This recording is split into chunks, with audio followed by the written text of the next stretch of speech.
Voilà, nous abordons la deuxième partie de la matinée avec des interventions qui s'inscrivent sans doute dans une forme de continuité avec ce qui a été présenté, mais qui aussi élargissent sans doute sur le propos sur les façons ou des réflexions sur les façons dont les recherches pourraient être menées autrement. Nous avons donc 3 interventions prévues, à la suite de quoi nous aurons un échange avec la salle. Alors je passe tout de suite la parole à Monsieur Jean-Claude Salomon. Vous êtes médecin, biologiste, ancien chercheur en immunologie du cancer, sauf erreur. Et à partir de cette expérience, donc, votre propos porte sur les liens entre la recherche biomédicale et l'industrie pharmaceutique, et en envisageant la façon dont ce lien pourrait peut-être être, dans certains cas, distendu. Voilà, sans que cette ligne d'orientation constitue une prison pour vous. Je vous donne la parole tout de suite.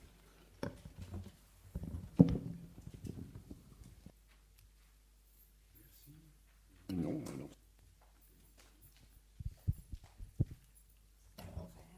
Oui, très bien, merci. Merci de m'avoir invité. Bonjour.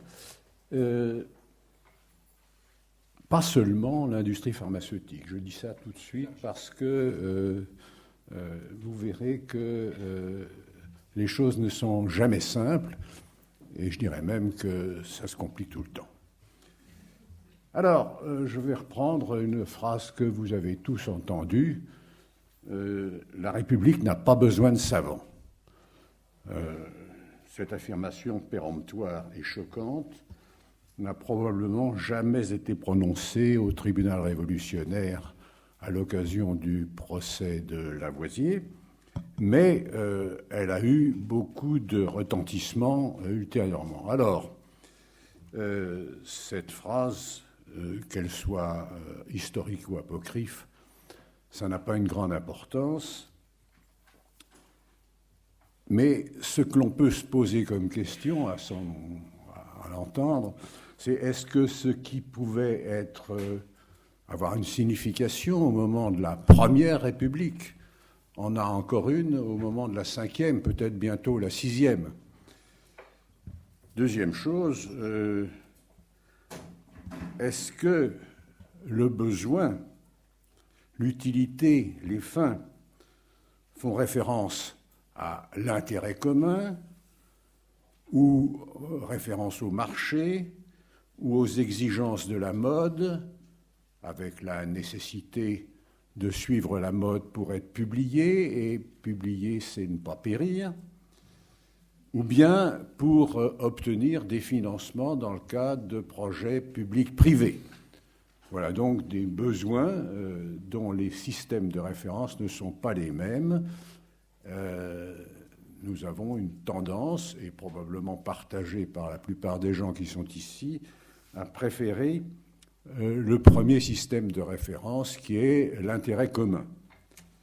Mais ce n'est pas facile, parce que les experts auxquels on demande de participer à l'élaboration de ce que sont les besoins et puis ensuite comment ils sont satisfaits doivent être, comme chacun sait, indépendants.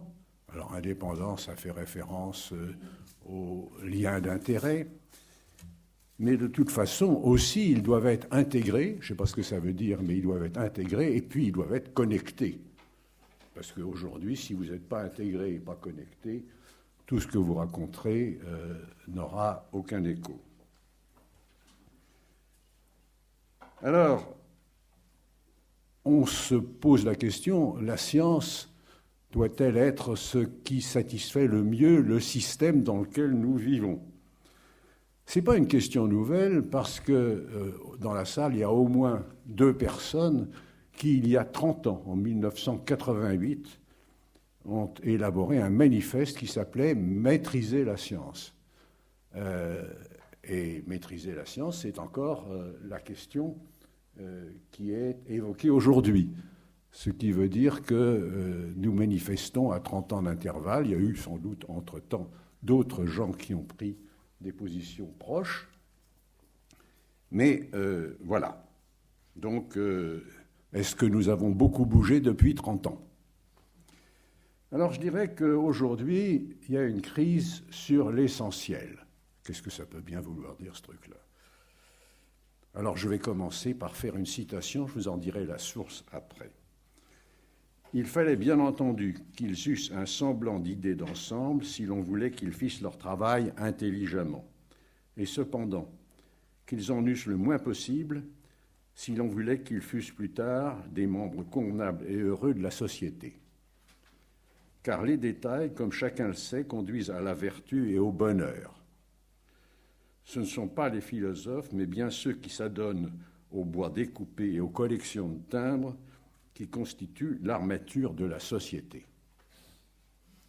Alors, la source, vous l'avez peut-être reconnue, c'est Le meilleur des mondes, et c'est dans la 2e ou 3e page, tout à fait au début, que cette proposition de s'intéresser plutôt aux détails qu'à l'ensemble.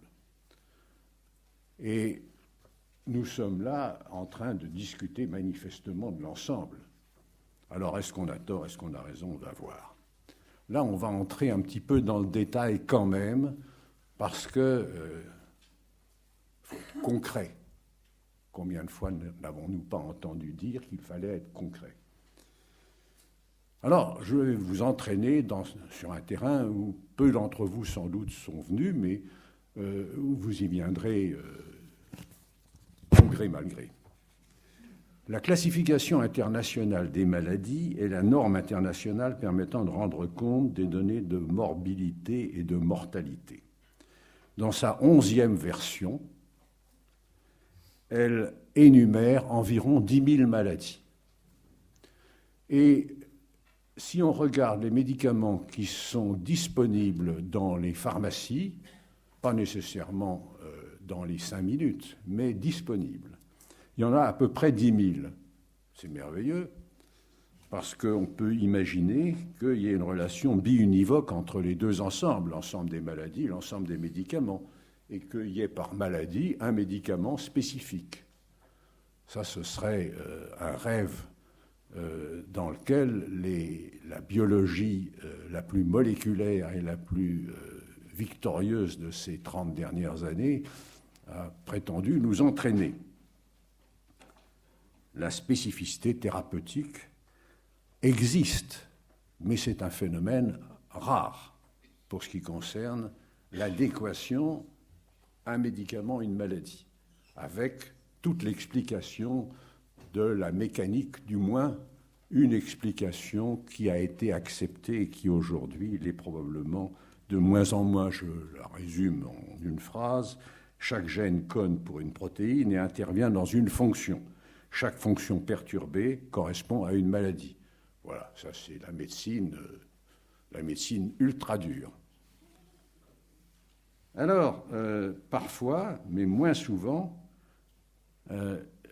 les médicaments sont spécifiques et efficaces au bénéfice de quelques maladies rares chez des malades peu nombreux, mais il est illusoire de croire que le modèle indique le chemin d'une médecine dite de précision, et grâce à des prescriptions personnalisées, c'est les deux termes qui sont utilisés aujourd'hui quand on parle de l'avenir immédiat, pour ne pas dire un avenir qui est déjà un passé, parce qu'on aurait déjà acquis les certitudes que c'est ainsi. La médecine devient une médecine de précision et une médecine personnalisée. Et que n'a-t-on prédit dans les 30 dernières années? Rappelons-nous, peut-être vous ne vous rappellerez pas, mais il y a 35 ans, tous les gens qui parlaient du cancer disaient que les gènes du cancer étaient connus de mieux en mieux et qu'ils étaient maintenant présents, au moins dans la pensée, au lit du malade. Donc on était là dans les conditions de la mise en œuvre de l'intérêt commun. Les gènes du cancer étaient au lit du malade. Mais l'essentiel de la pharmacopée occidentale a été inventé dans une période très brève. 1923, la découverte ou l'invention de l'insuline, premier grand médicament avec une spécificité et une utilité indéniable. Et pour dire les choses comme je les crois, vous remarquerez que je fais état de mes croyances, ce qui n'est pas nécessairement très scientifique. Je crois que depuis 1975-1980, il n'y a pas eu de véritable innovation. Alors j'ai tort d'utiliser ce terme. Je ne sais pas si vous êtes familier avec la vidéo de 3 ou 4 minutes d'Étienne Klein, où il parle d'innovation et de progrès. C'est un véritable délice. Le mot innovation est un mot passe-partout dont on se sert à tout bout de champ. Et l'industrie pharmaceutique à laquelle on faisait allusion, pendant une bonne quinzaine d'années, disait à voix basse que l'innovation était en panne.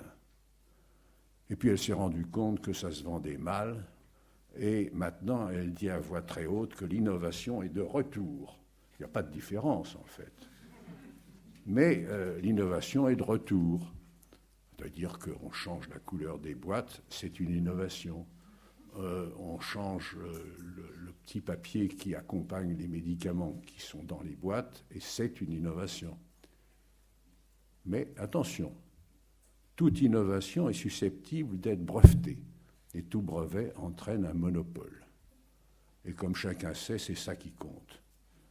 Avec un monopole, vous pouvez avoir une part de marché, et une part de marché qui est importante.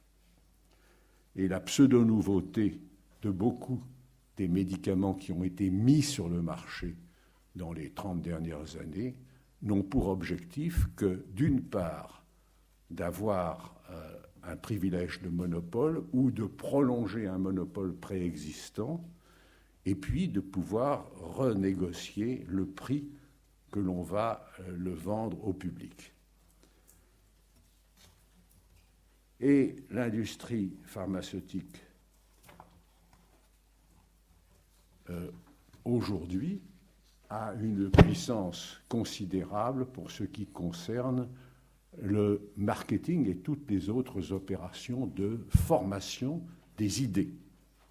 Formation des idées dans leur regard sur les professions de santé, mais aussi formation des idées de monsieur et madame tout le monde, qui sont, comme chacun sait, et comme le disait si bien Jules Romain, tous sont des malades qui s'ignorent.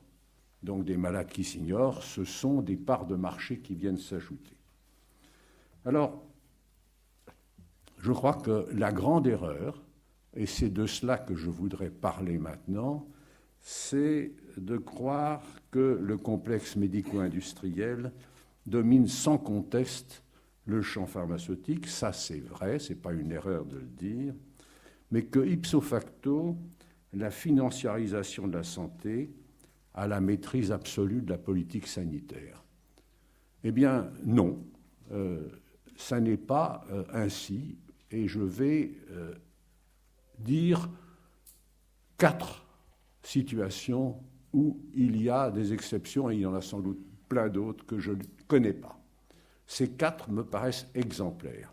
3 ont à voir avec les médicaments, et la 4e n'a pas à voir avec les médicaments. Alors, un mot de quelque chose que vous avez peut-être entendu décrire, qui est ce qu'on appelle en anglais l'evidence-based medicine, ou en français la médecine fondée sur des niveaux de preuve. La médecine fondée sur des niveaux de preuve vient en contestation de toutes les recherches faites dans le cadre de l'industrie pharmaceutique pour démontrer des choses qui n'existent pas. Et elle vient aussi pour réformer une idée qui est que les experts qui n'ont pas de lien d'intérêt sont des experts sans intérêt, puisque tous les gens compétents sont mobilisés sur la brèche par l'industrie pharmaceutique pour innover. Eh bien, depuis une trentaine d'années, il existe quelque chose qui s'appelle la collaboration Cochrane. Je ne sais pas si vous avez entendu parler de ça. Ce n'est pas très développé en France, mais presque tous les autres pays développés ont une participation active à la collaboration Cochrane. La collaboration Cochrane, c'est un réseau de 35 000 médecins, pharmaciens aussi, qui travaillent sur les bases suivantes. Ils vont faire des expertises dans le cadre de l'évaluation des niveaux de preuve dans des recherches comparatives, et ceci est fait en l'absence complète de liens d'intérêt. 35 000 experts qui sont aujourd'hui considérés, non pas à titre personnel, le plus souvent on ne sait pas qui, parce que ça ne conduit pas à des publications, mais à rassembler les données dans une base de données accessible à qui veut la consulter. Et ces données sont la réévaluation permanente et sans limite des savoirs médicaux. Car la question se pose, des savoirs médicaux sont-ils des savoirs scientifiques, c'est-à-dire les gens qui ont prétendu jusque-là établir les savoirs médicaux, les chercheurs par exemple, ont-ils toujours établi ça dans le cadre d'une approche scientifique qui soit au niveau de validité de ce que l'on sait au moment où on fait le travail. Il ne s'agit pas d'établir, comme chacun l'imagine, des vérités qui seraient éternelles, mais il s'agit d'établir des vérités qui soient les meilleures que l'on puisse avoir au moment opportun. Et la collaboration Cochrane, aujourd'hui, est la référence des cliniciens consciencieux. Deuxième chose, je parlais tout à l'heure des 10 000 médicaments disponibles sur le marché. Alors ça peut varier autour de 9 000, 10 000, 11 000 selon le pays, mais enfin, c'est de même ordre de grandeur. Une proposition a été faite il y a fort longtemps qui disait avec 100 médicaments, alors bon, 100, c'est un chiffre rond, ce n'est pas nécessairement la vérité vraie, 100, ça peut être 150. Avec 100 médicaments, on doit pouvoir guérir de façon optimale ou améliorer, soulager, faire le travail de médecin pour 95% des gens qui vont voir un médecin parce qu'ils ont besoin d'avoir l'aide de professionnels de santé. Si 95% des pathologies, des affections peuvent être guéries avec 100 médicaments, ça veut dire qu'il y en a probablement 9 900, 9 800, ça peut être comme ça, qui sont là en trop. Alors, comme ils sont vendus, ça veut dire qu'on les prend, on les absorbe. Ça veut dire aussi que les effets indésirables, eux, sont en trop aussi. Mais la question, est-ce que c'est une belle idée, ces 100 médicaments, ou bien est-ce qu'il y a une réalité là-dedans? Alors, je vais vous dire simplement que ça n'est pas qu'une belle idée. Dans un pays, qui est la Suède, il y a une liste de médicaments essentiels et 85% des prescriptions des médecins depuis une quinzaine d'années sont faites à partir des médicaments énumérés dans la liste. Troisième chose, c'est au moment où le temps commence à se compresser que ça devient encore un peu plus intéressant. Mais non, mais je ne proteste pas. Le temps joue contre nous. Par exemple, on vieillit. Alors, je voudrais vous dire un mot, mais très, très bref, sur une ONG qui s'appelle Drug for Neglected Diseases Initiative, c'est-à-dire une organisation qui s'occupe des médicaments nécessaires pour les maladies négligées. Les maladies négligées, ce sont les maladies qui sont fréquentes dans les pays où le marché n'est pas porteur. D'accord ? Cette organisation existe depuis maintenant une quinzaine d'années. Elle est née à l'initiative de Médecins sans frontières. Et ils ont commencé à s'occuper de maladies du sommeil, de maladies de Chagas, etc., de maladies qui ne sont pas des maladies des pays tempérés, mais des maladies des pays intertropicaux qui n'ont pas les moyens de continuer à acheter des médicaments que, du reste, l'industrie pharmaceutique ne veut plus fabriquer puisqu'il n'y a pas de marché porteur. Alors, DNDi, c'est comme ça qu'on appelle cette organisation, et je vous invite à aller, grâce à Google, voir le site de DNDi, vous en apprendrez plein là-dessus, a commencé par s'occuper des maladies dans les pays intertropicaux, et puis progressivement, des médicaments qui sont utilisés aussi dans les pays tempérés deviennent des médicaments pour maladies négligées. C'est curieux, mais c'est ainsi. Je prends par exemple l'exemple qui a fait beaucoup de bruit dans la grande presse concernant un médicament dirigé contre le virus de l'hépatite C et qui était remarquable par son coût.